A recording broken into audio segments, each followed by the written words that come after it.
जय श्री कृष्ण वैष्णव। आज हम श्रीनाथ जी के 5वें अष्टसखा गोविंद स्वामी का जीवन चरित्र पढ़ेंगे। गोविंद स्वामी के कई शिष्य थे और वे एक महान कवि और संगीतकार थे। एक दिन एक अन्य भक्त उन्हें गोकुल में श्री गुसाई जी के सामने ले आए। जब वे पहुंचे तो श्री गुसाई जी यमुना नदी के किनारे प्रार्थना कर रहे थे।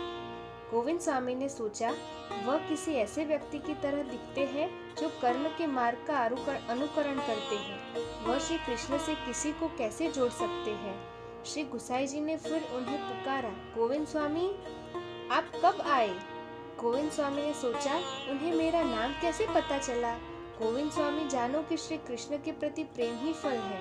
ये वैदिक कर्मकांड जो मैं कर रहा हूँ वह एक कांटेदार बाढ़ है जो भक्ति के दिव्य फल की रक्षा करता है।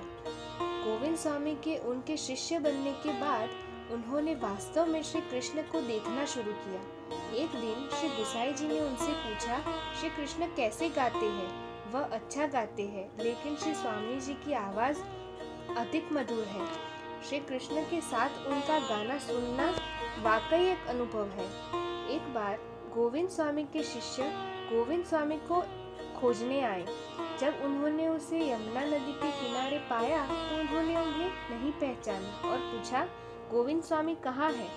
गोविंद स्वामी ने उत्तर दिया, गोविंद स्वामी की मृत्यु कुछ समय पहले हुई थी। जब उन्होंने पहचाना कि गोविंद स्वामी यही थे तो उन्होंने कहा, लेकिन आप गोविंद स्वामी हैं, आपने गोविंद स्वामी की मृत्यु क्यों कहा? यदि वह अभी तक नहीं मरे हैं तो अब वह मरेगा। इस तरह गोविंद स्वामी ने उन्हें समझाया कि वह अब स्वामी नहीं बल्कि अनुयायी थे। तब से उन्होंने खुद को गोविंद दास कहा। गोविंद स्वामी ने कभी यमुना नदी में स्नान नहीं किया। वह उसकी रेत में लुढ़क जाते थे और उनका पानी पी लेते थे।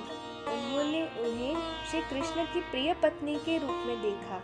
गोविंद स्वामी ने श्री गुसाई जी की शिक्षाओं को अपने हृदय में गहराई से समाहित किया है। श्रीनाथ जी गोविंद स्वामी के साथ खेलते थे और वे अपने गुरु की कृपा के पूर्ण प्राप्तकर्ता थे। एक दिन जब उन्होंने श्रीनाथ जी से कहा कि उनकी पगड़ी टेढ़ी है, तो धन्य भगवान ने उनसे कहा, तो इसे ठीक करो। तब गोविंद स्वामी ने मंदिर में प्रवेश किया और श्रीनाथ जी की पगड़ी कस दी। श्री गुसाई जी जानते थे कि भगवान कृष्ण गोविंद स्वामी का स्पर्श पसंद था और उन्हें दैनिक पूजा में उनका हस्तक्षेप से कोई आपत्ति नहीं थी। दूसरी बार जब गोविंद स्वामी श्रीनाथ जी के सामने गा रहे थे तब धन्य भगवान ने कवि पर एक कंकड़ फेंका।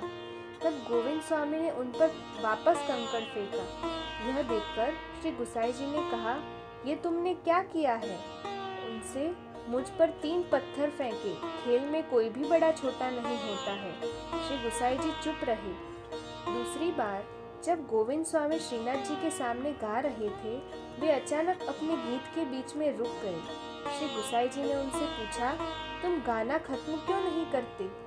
कृष्ण बस दूर चले गए, जब वह यहाँ नहीं है तो मैं गाना कैसे पूरा कर सकता हूँ? श्री गुसाई जी यहाँ कवि के उत्तर से मंत्रमुग्ध हो गए और उस शाम उन्होंने गोविंद स्वामी की कविता पूरी की। सर्दियों के महीनों के दौरान श्रीनाथ जी और गोविंद स्वामी श्यामढाक में अपने मंदिर से 3 मील पश्चिम में कदम के पेड़ों के एक उपवन में खेल रहे थे। तब श्रीनाथ जी ने दोपहर के शंख को मंदिर लौटने के पुकारते हुए सुना, तो वे उस पेड़ से नीचे कूद गए जिसमें वे खेल रहे थे और मंदिर में वापस जाते ही उनका एक कपड़ा फट गया। जब श्री गुसाई जी ने श्रीनाथ जी के फटे वस्त्र को देखा तो उन्होंने बाद में गोविंद स्वामी से पूछा कि क्या हुआ था। श्रीनाथ जी आपके लिए समय पर वहां पहुंचने के लिए मंदिर वापस आ गए। फिर वे श्री गुसाई जी को श्यामढाक के पास ले गए और उन्हें श्रीनाथ जी के वस्त्र का एक टुकड़ा एक पेड़ पर लटका हुआ दिखा। श्री गुसाई जी ने तब विचार किया, अब से हम श्रीनाथ जी को 3 बार शंख बजाकर वापस मंदिर में बुलाएंगे और फिर मंदिर में प्रवेश करने से पहले कुछ मिनट प्रतीक्षा करेंगे। इससे उसे वक्त आने के लिए पर्याप्त समय मिल जाएगा। गोविंद स्वामी को घोड़े की तरह खेलना पसंद था और श्रीनाथ जी ने उन्हें घोड़े की तरह इस्तेमाल किया। एक दिन जब वे श्रीनाथ जी के घोड़े के रूप में खेल रहे थे, कवि चलते चलते पानी पार कर गए। एक अन्य भक्त ने यह देखा और उनसे पूछा कि वह क्या कर रहे हैं। गोविंद स्वामी ने जब कोई जवाब नहीं दिया, बाद में जब श्री गुसाई जी ने घटना के बारे में सुना तो उन्होंने कवि से पूछा कि क्या हुआ था। हुआ क्या, घोड़े कभी बैठकर पानी पास करते हैं? उस व्यक्ति ने नहीं देखा कि श्रीनाथ जी पीछे से सवार हो रहे हैं। दूसरी बार किसी ने श्रीनाथ जी गुसाई जी से शिकायत की कि गोविंद स्वामी श्रीनाथ जी की पूजा पूरी होने से पहले ही अपना भोजन करते हैं। जब श्री गुसाई जी ने गोविंद स्वामी से इसके बारे में पूछा तो कवि ने उत्तर दिया कि श्रीनाथ जी मेरे पास आते हैं और मुझे उनके साथ खेलने के लिए आमंत्रित करते हैं, इसलिए मैं सबसे पहले खाता हूँ। श्री गुसाई जी ने कवि से कहा कि वह अपना भोजन अन्य सभी की तरह उसी समय करे। अगले दिन श्रीनाथ जी की सेवा पूरी होने के बाद गोविंद स्वामी ने सभी के साथ भोजन किया और फिर श्रीनाथ जी के पास गए। आपको इतना समय क्या लगा? श्रीनाथ जी ने उनसे पूछा। श्री गुसाई जी ने मुझसे कहा कि मैं अपना भोजन सबके साथ ले जाऊं, इसलिए मुझे देर हो रही थी। श्रीनाथ जी कुछ नहीं बोले और गोविंद स्वामी पर सवार होकर जंगल में गए। बाद में श्रीनाथ जी ने श्री गुसाई जी से कहा, आज मुझे गोविंद दास की प्रतीक्षा करनी पड़ी, उससे कहो कि वह अपना भोजन सबके साथ ले। श्री गुसाई जी ने उनसे कहा, पट्टे पर अपना भोजन पहले ही तरह ले लो।